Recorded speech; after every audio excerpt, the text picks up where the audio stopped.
Yo, what's up guys, it's Tal, and today I'm going to be talking to you guys about how I'm already top 10 on the server in this current season. Obviously here you see I'm currently 11th, right? But I do have a screenshot from last night of being 9th, and so that's probably going to be in the thumbnail and whatever. But going into some of the specifics, initially just with my stats, so you guys can see here, we're 314 games so far. Already a 58% win rate, which is obviously like quite a high win rate. We got decent KDA. We get a lot of MVPs here, like every like 5th game about getting the MVPs. S ratings in like every 4th game. So generally playing really well this season, getting a lot of wins, and I'm going to speak to you guys about a lot of the things that I did talk about in my rank 5 video from last season, but also a lot of things that are more related to this season, such as how the T-Hex changes things, how the overall map, the Hex gates, these types of things. I'm going to explain how some of that has made me play a bit differently in this season and how that's kind of correlated to me climbing really quickly in this season. Additionally, guys, I just want to let you know I am moving into college. Actually, as this video is uploaded, I'll probably be moving into college pretty much right at that time. And so I won't be live streaming for, say, 4 or 5 days as I get my internet figured out and, get settled into college. I will have videos being posted daily. Hopefully, I'm able to get enough of those up so that you guys don't have any, days without videos.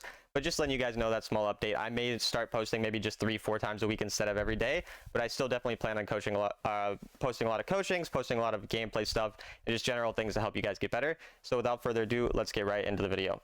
Alright guys, so starting off with my champion pool this season, and right before we talk about champion pool, I do want to quickly acknowledge I typically play duo this season, mostly due to the fact that early season, when you're up as high as I am, it's really hard to find solo queue games because you just have to wait matchmaking for 10, 20, 30 minutes.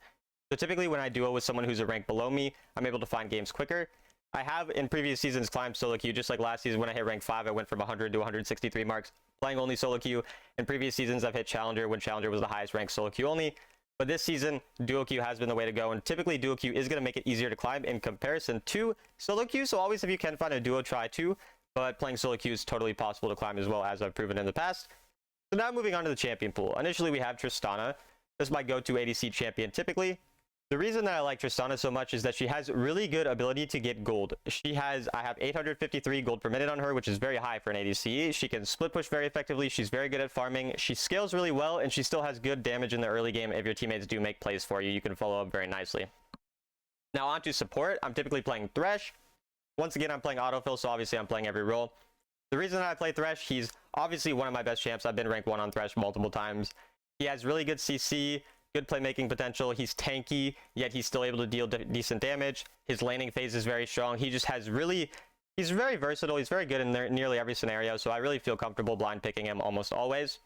Even though most people think that he's not actually good in the AP champs, it's not entirely true, because the nice thing about playing in the AP champs as Thresh is you can only focus on building magic resist because you get that armor from your passive, meaning that you don't have to worry about the couple AD threats on the enemy team, and you can focus with the build on the magic resist. Now moving on to Jayce. Obviously my best champion. Everyone kind of knows how much I love and play this champion. 913 gold per minute despite playing him almost only top lane. A little bit of mid lane as well in there. Super strong champion, really good carry potential. Then we got Gragas and Ziggs, which are kind of my new additions this season. Gragas in the top lane, I've been learning a lot.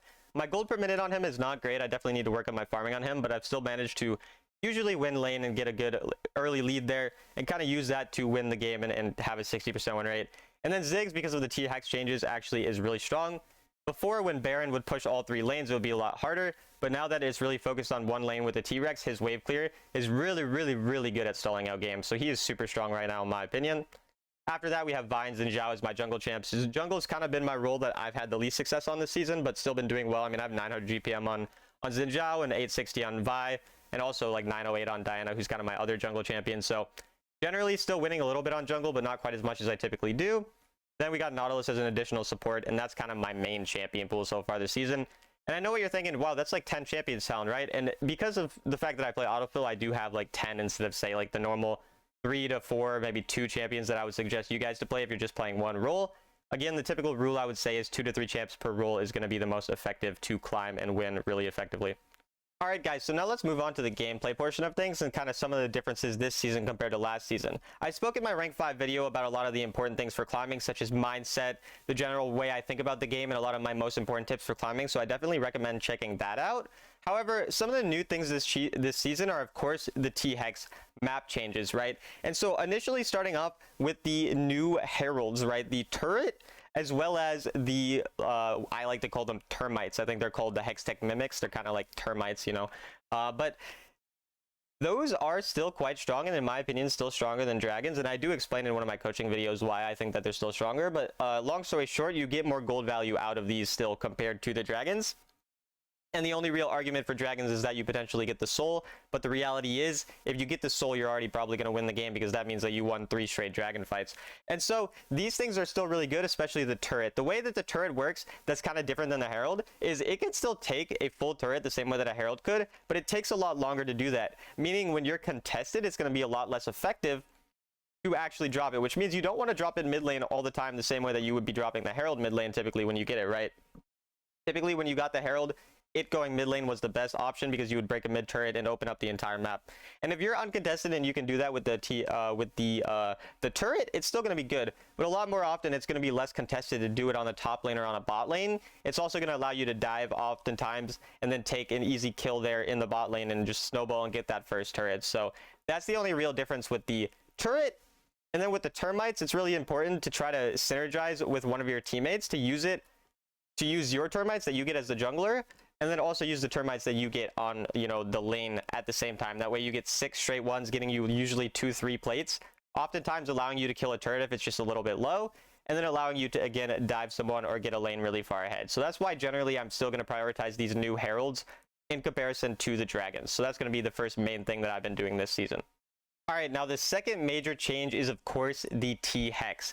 So initially the T-Hex was quite weak, but they actually buffed it quite a bit, and now it's a very, very strong thing for ending games. Some of the most important things to understand about the T-Hex is, first, that it's not necessarily going to end the game early on in the game. The typical goal of getting the first T-Hex, say the one that spawns around 12, 13, 14 minutes, is just to get one inhibitor, typically in the mid lane, right? So understanding that it's not typically going to end the game until once you actually get the Elder. So oftentimes, if you're in a game where you are winning, you get that first T-Hex, you maybe take an inhib, you maybe just get some gold off it. Once the Elder spawns, you get that Elder Dragon, you use the Elder Dragon to then get the T-Hex, and then you use the T-Hex to end the game. That's going to be the typical play pattern for ending the game with the T-Hex in the current meta. Additionally, who should take the T-Hex, right? The T-Hex should always be taken by the weakest member of your team. Now, I know what you're saying. Well, my teammates aren't taking it, so what do? Right? I'm fed, I'm carrying, and my teammates won't take it. As silly as it sounds, if you have 13, 14, 15,000 gold and say everyone else in the game currently has 10, 11,000, you're very fed. I don't care if your teammates don't take the T-Hex. That's their fault. Try to ping them, try to get them to do it. Do not take it yourself.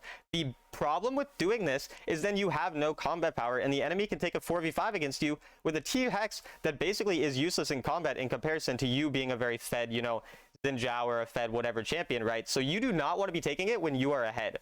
However, when you're the support with low gold, or you're, someone who's maybe not doing as good in the game, or your teammates are doing much better, that's when you want to take it. So typically the least valuable member of the team is going to be the one taking the T-Hex. And again, do not take it if your teammates won't take it, but you're really fed. That's just going to be a disaster at the end of the day. It's okay sometimes to just end up not taking it.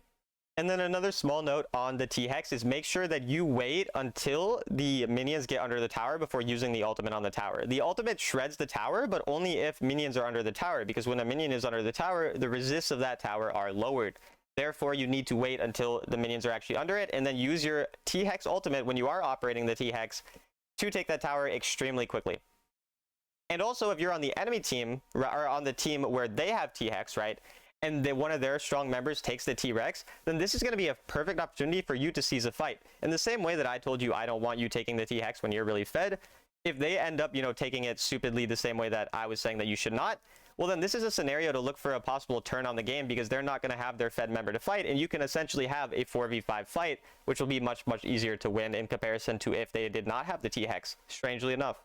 And now the last big change, guys, is going to be the Hex Gates. And the way that this changes the game especially is split pushing is not as effective, but also top laners can stay in lanes for longer and split push harder until the dragon's actually spawning. So what exactly do I mean by this? So first of all, as like a top laner, or as just a laner in general, you can stick around on a side lane for a bit longer, even if the objective is spawning in, say, 15-20 seconds, as long as you've already spent your gold and everything. And then you can get an additional wave pushed out, maybe get a turret, stuff like that, and then arrive a little bit late to a fight if you're a champion who likes, arriving late. For example, a champ who wants to find flanks in a fight doesn't necessarily need to be there right away. And so they can utilize these T-Hexes, or rather these Hex Gates, to find those kind of flank angles and also greed a bit more side lane gold, which will allow them to be stronger overall. And additionally, now you can kind of flip objectives a bit more when you see someone, like say you see a Jax, right, on a top lane turret and you're worried that he's going to take your inhib. Well, now if you know that you only need 10-20 seconds to kill the dragon, you can kill that real quick and then you can go. So you can a little bit more often be a little bit less aware of the side lane and then use those hex gates as kind of like a way to, you know, not have to worry about that quite so much. But overall, the hex gates honestly don't feel like they changed too much. They make jungle pathing a little bit more efficient because now you can kind of go straight from, you know, one side to the other. And again, you can kind of stop these split pushes a bit easier, which is why split pushers really this season don't feel too good to me overall. But yeah, as a whole, honestly, I would say that the hex gates as a change aren't actually that drastic of a change compared to a lot of the other ones. Okay, so once again, guys, those are kind of the main changes this season compared to last season. Once again, I have that video of me hitting rank 5 last season that speaks about a lot of the general things I do to climb, and that's going to be more important than these specific things. However, if you were interested on some of the new things for this season, again, that's what we really spoke about in this video. As you guys know, as a rank 5 player, autofill only, I do coaching for just $15 an hour, so if you're interested in that, link in the description to that. Totally down to help you guys get better at the game and hopefully reach a new peak rank. As always, I'm also really just trying to make all these videos about helping you guys get better, teach you about whatever I can in the game. So if you have anything that you want to learn, ask me in the comment section. I can either answer in a comment or make a video in the future. And yeah, I hope you guys enjoyed the video. I hope you like and subscribe, all that type of stuff. And I'll see you guys in the next video.